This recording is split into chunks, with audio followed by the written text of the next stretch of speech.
खंजर से की गई मेरे पहलू में गुदगुदी, खंजर से की गई मेरे पहलू में गुदगुदी, यानी रुला रुला के हंसाया गया मुझे।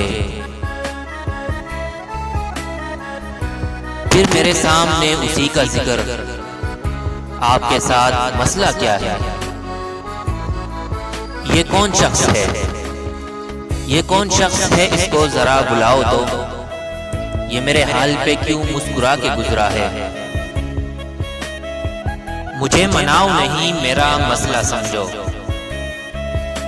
खफा नहीं, मैं परेशान हूँ जमाने से। हम बने थे तबाह होने को, तेरा मिलना तो एक बहाना था। दुश्मनों तुमको खौफ किसका है?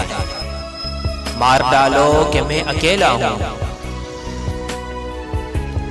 अपने मरने का गम नहीं मुझको, हाय हाय मैं तुझसे बिछड़ जाऊंगा।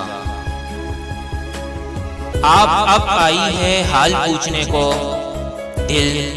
दिल मेरी जान मर चुका कब का। आजिज़ी मिन्नत खुशामद इल्तिजा, और मैं क्या करूं, मर जाऊं क्या?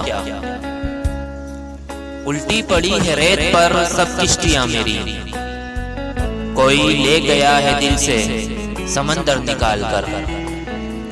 नहीं होगी तो कह देंगे वफादारी नहीं होती, मगर हमसे मोहब्बत में अदाकारी नहीं होती।